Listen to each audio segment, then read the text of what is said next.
sinabi dito, therefore, since you are surrounded by such a great cloud of witnesses, let us throw off everything that hinders and the sin that so easily entangles, and let us run with perseverance the race marked out for us, fixing our eyes on Jesus, the pioneer and the perfecter of faith.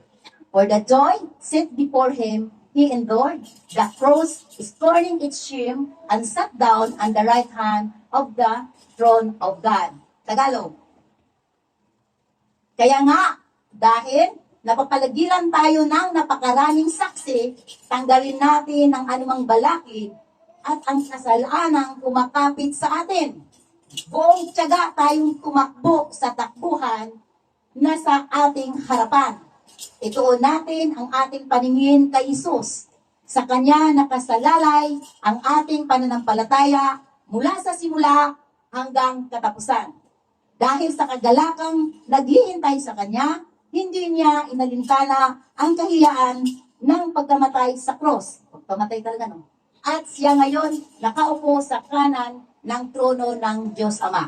At pinabagatan natin ito ng fixing our eyes on Jesus. Pag sinabing fix, means to make stable, permanente, nakapukos, steady. Amen? Hindi mo aalisin. Nakatutok ka lang doon. Amen? Yun yung ibig sabihin ng fixing. Amen? Doon muna, balik tayo sa Hebrews 1. Ang sabi dito, bago tayo doon sa pangalawa, sa topic natin.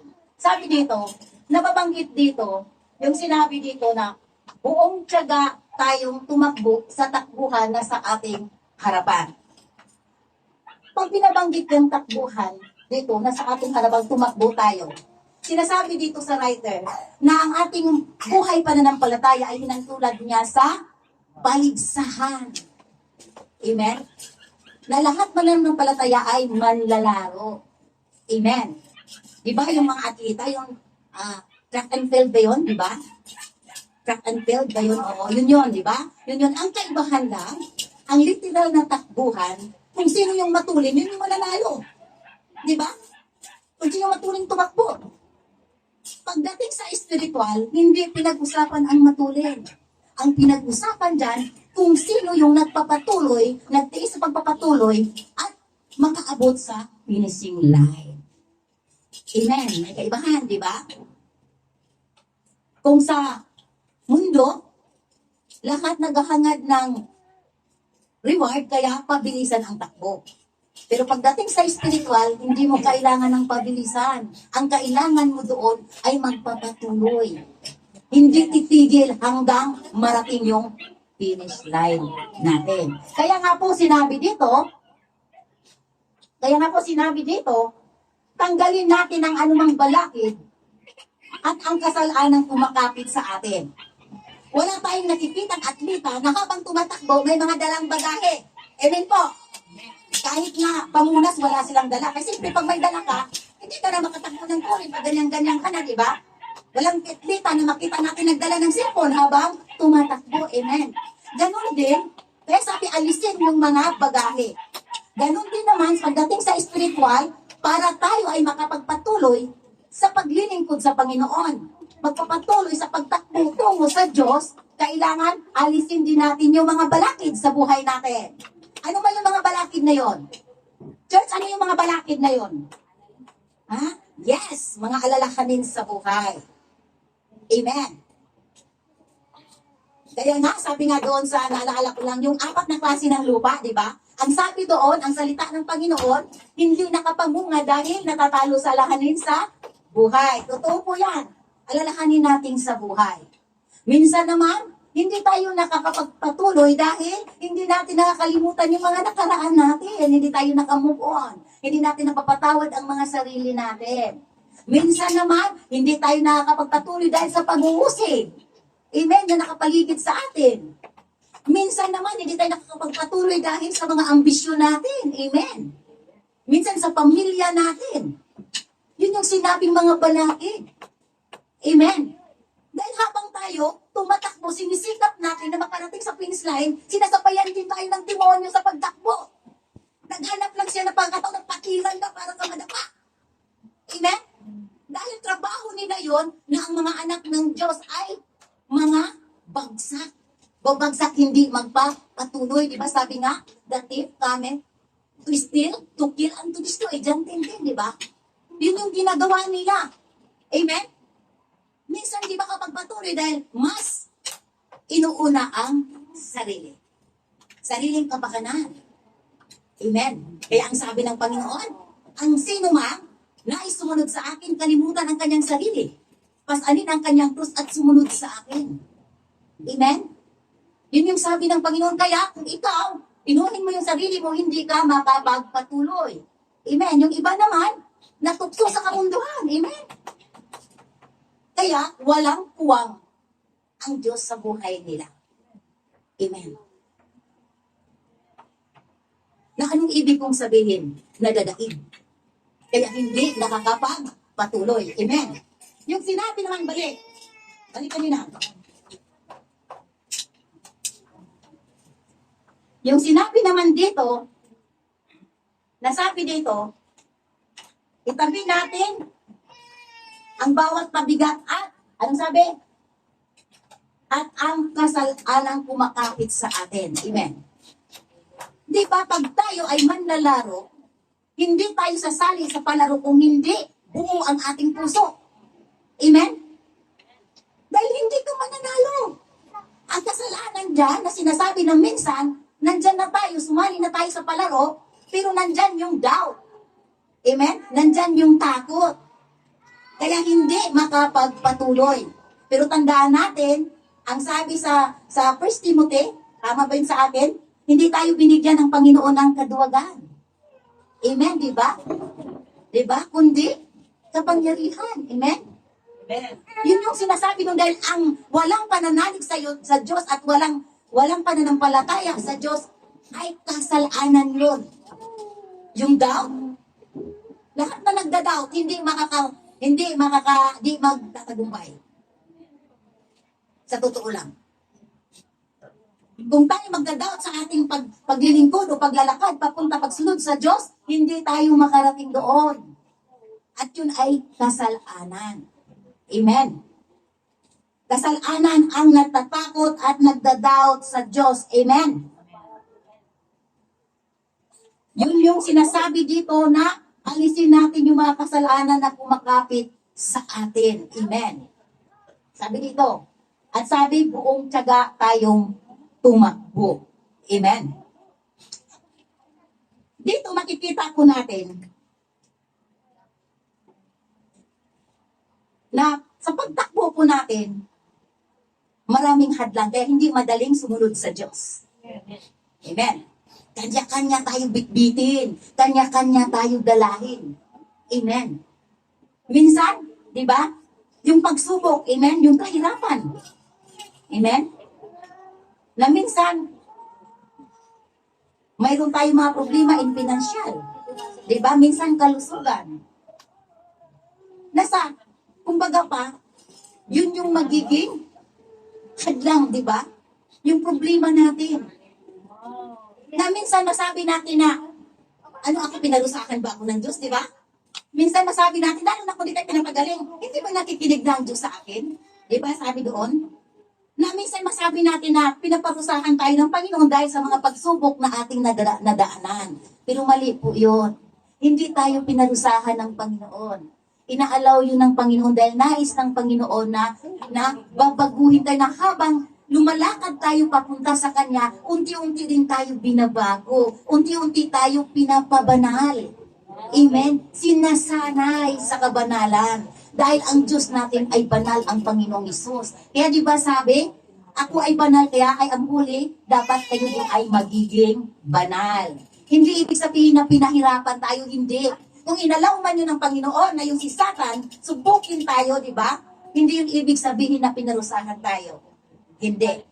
Kundi isa yung inaalaw yun ng Panginoon para tayo ay babaguhin, huhubugin tayo, ibalik tayo sa dati nating kalarawan, yung original na paglikha sa atin. Habang patuloy tayo na lumalaki at naglilingkod sa Diyos. Amen? Kaya alisin natin sa isip natin yung pinarusahan tayo. Amen? Huwag natin sabihin niya, kasi minsan sabihin, karma na, hindi yon, mali.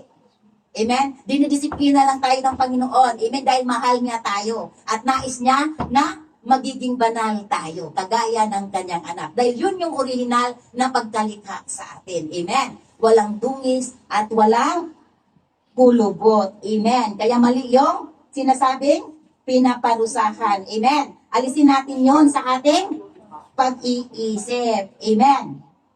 Kaya habang tumatakbo tayo sa Panginoon, amen, ituon natin, amen, diretso, walang takot. Lahat kung ano man yung hadlang, amen, madapaman tayo. Diba? Kahit pilay-pilay na. Kahit warak-warak na, wasak ng puso, diba? Patuloy pa rin, amen. Walang lingon-lingon, amen. Dahil pag lingunin natin, magagaya tayo kay Pedro. Amen? Si Pedro sa Mateo 24, diba? Anong nangyari kay Pedro? Dahil inalintana niya yung bagyo, yung unos. Amen? Na kung sa buhay ng tao, ano ba yung bagyo, ano ba yung unos? Di ba? Mga problema, amen? Kaya tingnan mo, mababasa natin. Anong sabi ni Pedro dito? Sabi dito sa Mateo 14, 28, ang sabi dito ni Pedro. Sumagot sa kanya si Pedro at nagsabi, Panginoon, kung ikaw iyan, ipag-utos mo sa akin na lumapit sa iyo sa ibabaw ng tubig. Sinabi niya, halika.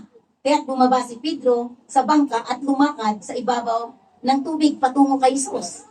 Ngunit nang mapansin niya ang hangin, natakot siya. At nang siya'y palubog na, ay sumigaw siya, Panginoon, iligtas mo ako. Amen. Kaya dapat walang takot. Amen. Magtitiwala sa Diyos. Amen. Habang palakad tayo, patuloy tayong naglilingkod sa Panginoon. Amen? Nakapokus ang ating mga mata sa Diyos. Amen? Diretso lang. Walang lingon-lingon. Huwag mo nang lingunin yung kahapon mo, yung dati mong pagkatao. Amen? Nakipag-isa ka na kay Kristo, kaya bagong nilalang ka na. Amen? Kaya alisin mo na yon. Dahil ang sabi dito sa Lucas 9:26, ang sino man nagsimulang mag-araro, ngunit panay ang lingong hindi karapat-dapat sa akin. Amen? Kaya kailangan, yung mata natin, lagyan natin ng bukado, kagaya sa sa kabayo. Diretso lang ang tingin. Amen? Diba? Dahil alam natin na hindi madali ang sumunod kay Kristo. At hindi na natin yon ipagtataka. Dahil nagpasiuna na ang Panginoong Hesus. Amen? John 16:33, di ba? Anong sabi ng Panginoong Hesus sa John 16:33? Sabi doon, sinabi ko ito sa inyo, upang sa inyo'y pakikipag-isa sa akin, ay magkaroon kayo ng kapayapaan. Magdaranas kayo ng kapighatian sa sanlibutan ito. Kaya din na natin yung ikapagtataka. Amen? Ngunit, tibayan ninyo ang inyong loob na pagtagumpayan ko na ang sanlibutan. Ibig sabihin, na-overcome na niya, nagtagumpay siya sa sanlibutan, tayo din, na nakipag-isa sa kanya, ibig sabihin, magtatagumpay rin tayo. Diba? Kung titingnan natin, nagbibigay na ito ng assurance, kaya walang dapat ikakatakot at hindi dapat magdadalawang isip. Amen. Sa paglilingkod sa Diyos. Amen. Kaya sinabi dito, di ba, magdaranas kayo ng kapighatian. Amen. Kaya nga, di ba, anong binigay sa atin sa Panginoon? Ephesians 16, anong binigay?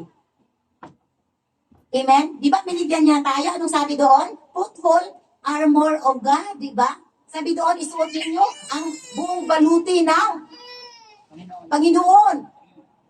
Di ba? Sabi doon, para makakatagal tayo, di ba? Pagkatapos ng digmaan, manatili tayong nakatayo. Amen. Amen. At yung baluti na yan, yung whole armor of God, walang iba yan kundi ang salita ng Panginoon. Kaya nga kailangan, palagi tayo magbabasa at atin i-memorize yung salita ng buhay. Amen. Na-memorize po ba natin yon? Ha? O yung TikTok ang ginagawa natin? Amen. Diba? Anong sabi sa Ephesians 16? Oh, 11, ang sabi, isuot ninyo ang buong kasuotan ng pangdigma ng Diyos upang kayo'y makatagal laban sa mga pakana ng dyablo. Sapagkat ang ating pagkipaglaban ay hindi laban sa laman at dugo, kundi laban sa mga pinuno, laban sa mga makapangyarihan, laban sa mga kapangyarihang di nakikita na nagahari sa salibutan sa kadiliman. Ito, laban sa hukbong espiritual ng kasamaan sa kalangitan. Amen. Minsan doon nagkukulang yung mga Christian. Amen. Dahil memorize pa yung mga trending sa TikTok kaysa salita ng Panginoon. Amen. Kaya, maraming mga Kristiyano na lumuga pa. Dahil sabi mo kanina, hindi madaling sumunod sa Diyos. Kaya maraming bumagsak sa mga pagsubok.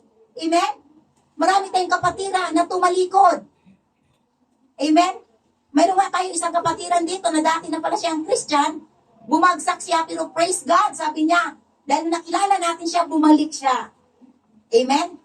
Kaya biyaya yun sa kanya. Dahil sa mga pagsubok natin, maraming mga Kristiyano na tumalikod sa Panginoon dahil hindi nakayanan. Amen. Dahil hindi talaga madaling sumunod sa Diyos.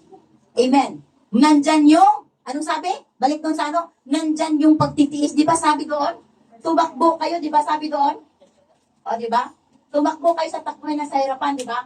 May sabi doon na tumakbo kayong may pagtitiis. Amen. Ang sabi doon, ibig sabihin, kailangan doon ang lakas ang loob, di ba? Ang matibay. Amen. Di ba? Kasi may pagtitiis yun. Pag sabihin may pagtitiis, may pagpipigil sa sarili.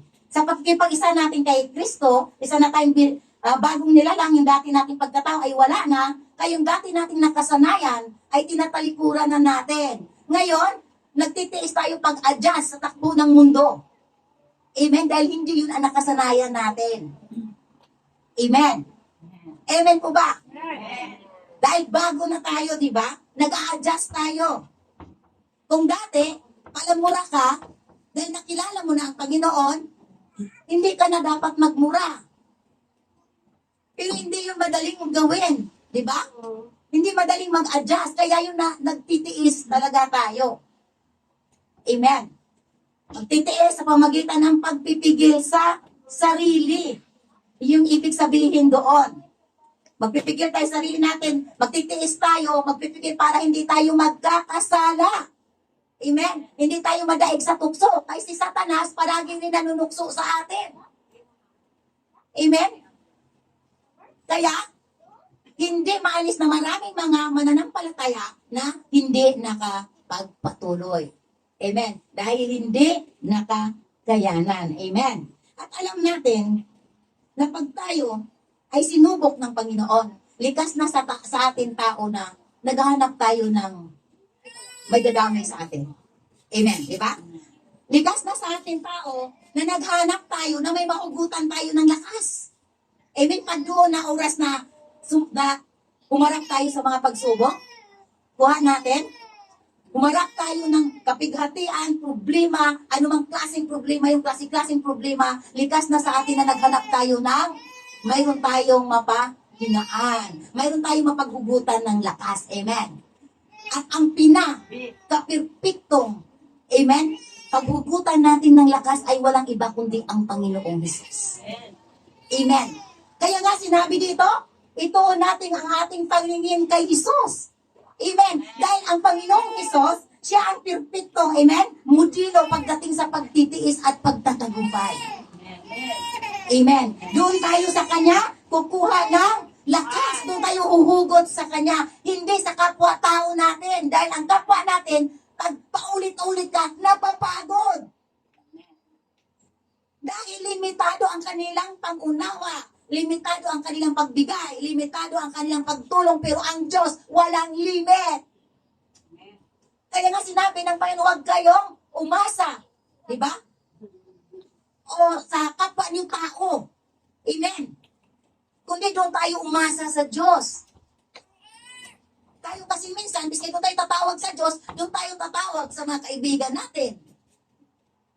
May magagawa nagawa ang Diyos na hindi magagawa ng tao. Take note, church. Amen. Kaya nga anuman pagdaanan natin sa buhay, anumang kahirapan yan. Amen. Tumingin tayo kay Jesus. Dahil siya yung perpektong modelo. Amen. Na panghugutan natin ng lakas, pag-asa. Amen. Katatagan, pananampalataya. Amen. Ang Panginoong Hesus. Amen. Nasabi nga sa 1 Peter 2:21, ang sabi dito, ang pagtitiis at hirap ay bahagi sa pagkatawag sa atin ng Diyos. Sapagkat si Kristo ay nagtiis para sa inyo. Nag-iwan siya sa inyo ng halimbawa na dapat ninyong lubos na tularan. Amen. Kaya siya yung perfectong halimbawa sa pagdating ng pagtitiis at pagtatagumpay. Amen. Ang Panginoong Hesus. Huwag mo tingnan ang kapwa mo, kay kagaya lang din yan sa'yo mahina. Amen. Doon ka sa Diyos. Dahil ang Diyos natin makapangyarihan. Amen. Limitless ang kanyang kapangyarihan. Amen. Ang tao, ang kapwa natin, kagaya din yan sa bulaklak. Manariwa ngayon, bukas nalalanta. Pero ang Diyos walang pagkalanta. Amen? Dahil wala siyang kamatayan. Amen? Nanatili siyang buhay.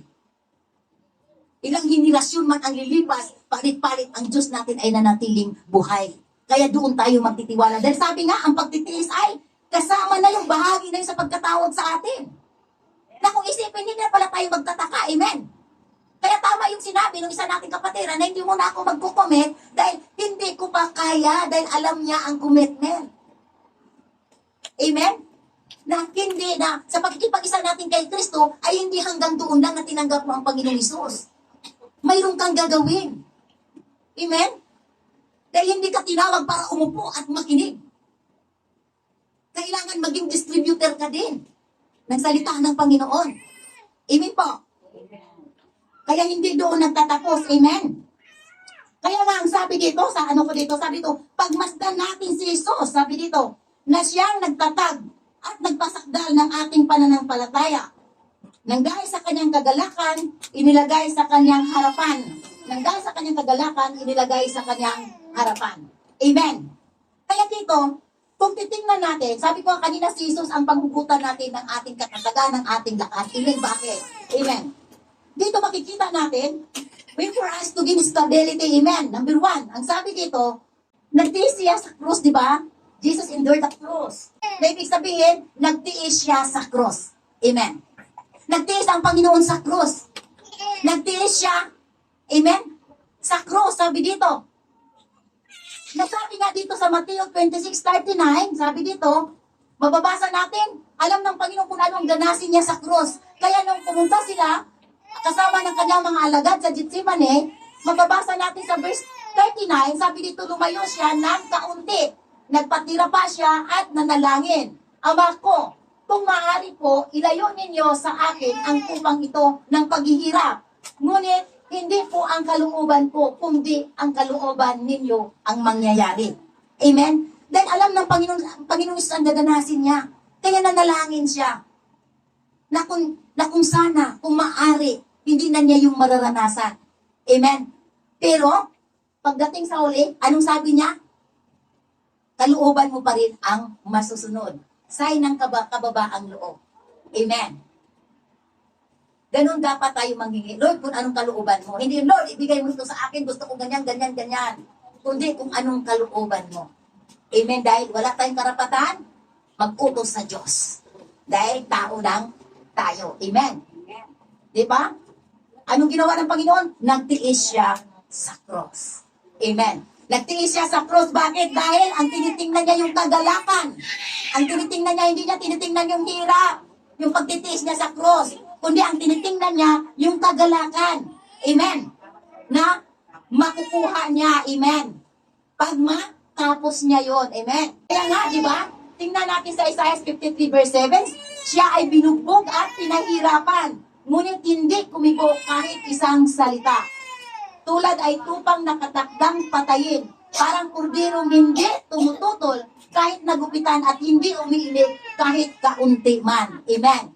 Ganun ang pagtitiis ni Jesus. Kung sa tao pa yan, ay iwang ko lang. Kung di ka puruin ka ng mura dyan. Amen? Yung nga, makita natin yung mahal na araw. Amen? Hallelujah. Di ba? Mayroon doon gumagaya-gaya yung passion, di ba? Pag malakasan, paglatigo, nagagalit doon sa naglatigo. Amen? Di ba? Nakikita ko doon sa Facebook. Di ba?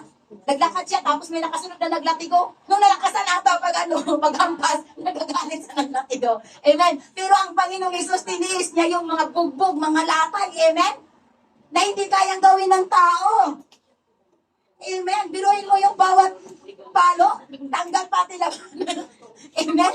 Tapos gaya-gayahin ng tao. Ano kaya yun? Tapos na. It is finished, di ba? Hindi na dapat gayahin. Hindi na gaya nila. Tingnan mo sa paggagaya-gaya nila, hindi nila kaya ang sakit, di ba? Kaya nagagalit sila sa naglalatigo.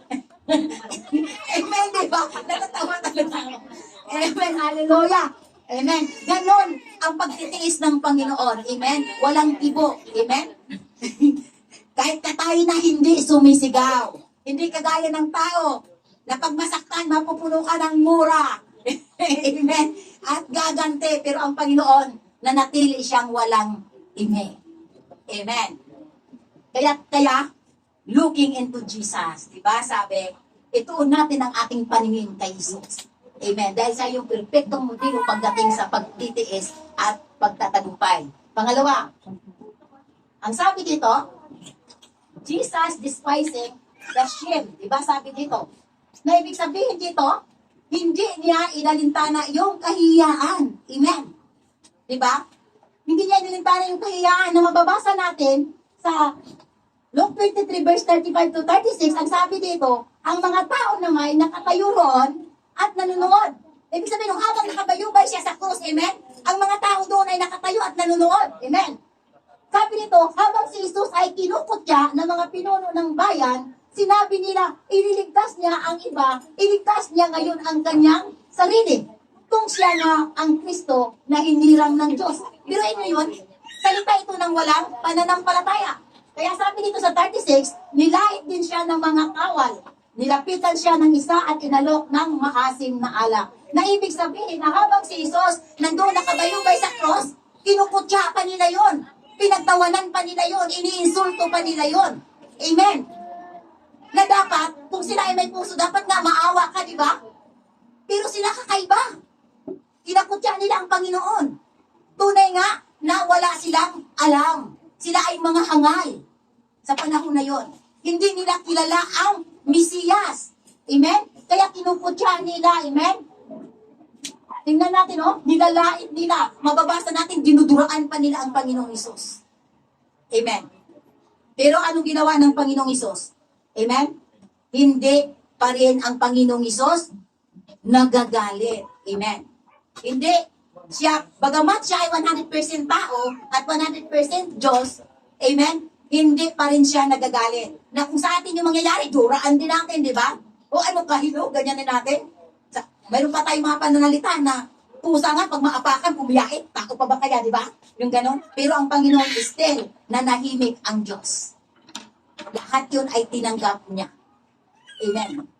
Pero tayo tao, kaunti lang pagsubok, umaaray na tayo, di ba? Hindi pa nga, sabi nga, hindi pa nga umabot ng pagganak sa dugo ang ating mga kapighatian. Pero umaaray na tayo. Amen? Kaya dito makikita natin kung paano tinanggap ng Panginoon ang mga pan-iinsulto. Hindi ba madaling makatanggap ng insulto? Di ba? Nasasaktan ka, hindi ka pa makatulog. Sa totoo lang. Nasasaktan ka, hindi ka makakatulog. Di ba? Wala kang ibang iisipin kung kailan naman darating yung panahon na makabawi ka. Sa totoo lang, sa realidad lang. Kasi ako no, pag isultihan ako, nung bantay ka sa akin, may panahon. Di ba? Ganon ang tao. Kaya, pero ang Diyos, bagamat 100% tao siya, kung anong naramdaman ng tao, natural na tao, ganon ang naramdaman niya. Amen? Pero nakuha niyang manahimik at nagtiis. Amen? Hindi gumaganti. Amen? Ganon ang ating Panginoon. Kaya nga, siya ang dapat nating tingnan at tingalain. Amen? Kaya siya yung perfectong modelo. Amen? Sa pagdating sa pananampalataya, sa pagtitiis, amen? At sa pagtatagumpay. Amen? The last. Ayan. Sabi dito, Jesus finished His work. Amen. Dahil natapos niya ang kanyang gawain, ito na yung sinabi, He sat at the right hand of God the Father. Amen. Tiniis ng Panginoong Jesus lahat para maisagawa lang niya ang utos, di ba? Ng Ama, ang kalooban ng Ama. Walang iba kundi ikaw at ako ay mabigyan ng buhay na walang hanggan. Amen. Tiniis niya yung, tinapos niya yun sa kabila ng hirap na naranasan niya. At dahil natapos niya, saan siya ngayon? He sit at the right hand of God the Father. Amen. Na kung ganun rin tayo, amen. Kung tayo ay magtitiis tayo, amen. Gayahin natin si Kristo, amen, na kahit nasasaktan na, pilay na, tumatawa pa rin. Amen. Di ba? Magtatagumpay rin tayo. Amen.